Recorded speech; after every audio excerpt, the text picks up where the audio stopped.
Hey, everybody, and welcome back. It's Technologica with John and Lisa. All right, buckle up because today we're diving deep into a tech story that, well, it really blew up online.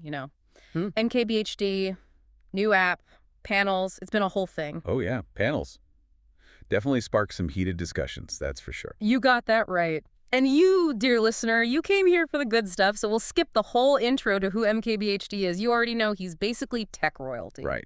I mean, his iPhone reviews, Yeah. legendary. People wait for those like it's a national holiday. No joke. So when he just casually drops his own app right in the middle of his iPhone review video this year, people definitely noticed. Talk about a power move, right? Right. So panels itself, what is it? On the surface, pretty simple.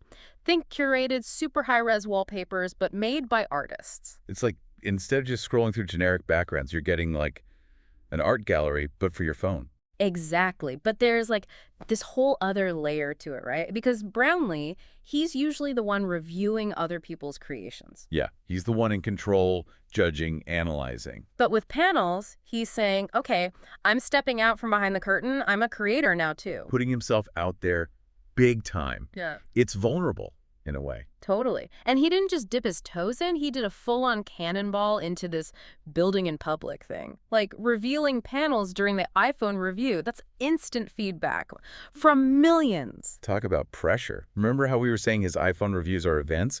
Well, this just made it an event within an event. And that, my friend, is where things get really, really interesting. And, well, as you can imagine, not all that feedback was sunshine and roses. Oh, no, not even close. Remember that trust thing we were talking about earlier? Yeah. Yeah, that kind of went out the window for some people. It was a whole thing, right? And it really came down to two main points of contention. And the big ones, yeah. The first one, the price tag, $49.99 per year for Panels Plus.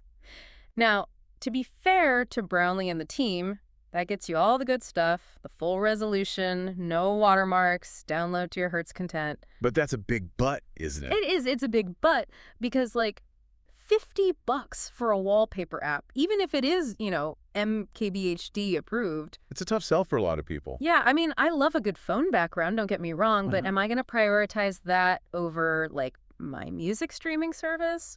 Probably not. And it speaks to this larger trend, this subscription fatigue everyone's feeling these days, right? Like, how many monthly fees can one person handle, So true. It's like death by 1,000 microtransactions. basically? Hmm. So, yeah, the price, not a great look. Especially because, and this is where I think they really missed the mark initially, the free version of panels at launch. It was pretty bare bones. Yeah, they've definitely course-corrected on that since then. Oh, for sure, which we'll get into. But yeah, at first it was like, okay, $50 or this very limited taste of what could be not exactly a recipe for customer satisfaction. Nope, not a great strategy. And then, if that wasn't enough to get people riled up, Cue the data privacy concerns. Dun dun dun. which this is where things get really interesting, I think, from a tech ethics standpoint. Oh, absolutely. Because remember, this is coming from MKBHD, the guy who's built his empire on like rigorously testing privacy settings, calling out shady data practices.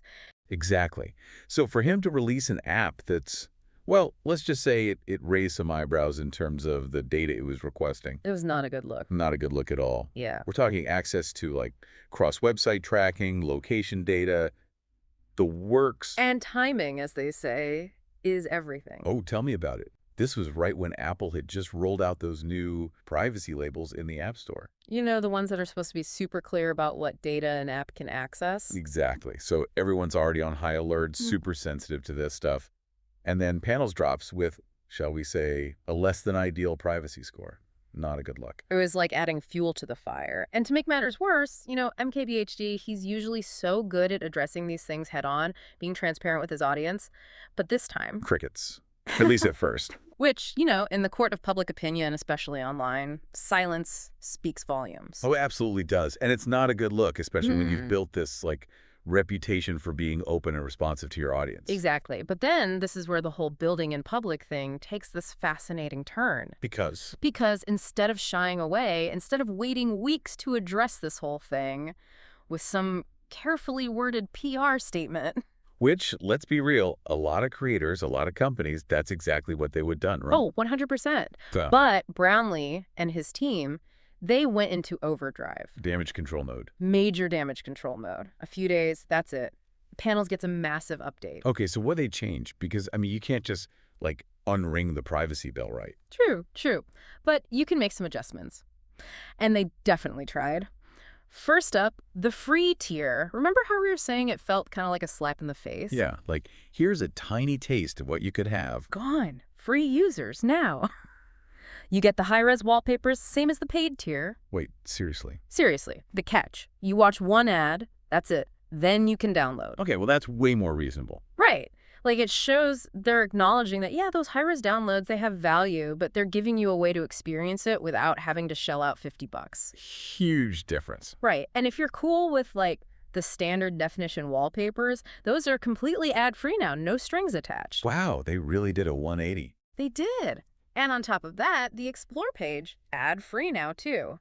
Plus, they've been steadily adding more artwork, like they're showing they're serious about this, that it's not just a cash grab. Which, let's be real, a lot of people probably thought that at first. I mean, I get it. It's hard not to be cynical these days.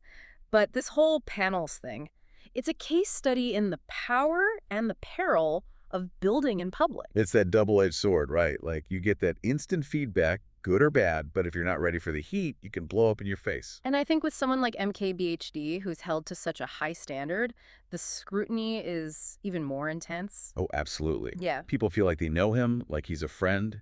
So when he does something they don't like, it feels personal. It's that weird parasocial relationship we have with these online personalities. That's exactly. But it makes for a fascinating discussion, right? Like, what are the ethics of building in public? How much transparency is too much? And at the end of the day, does it even matter?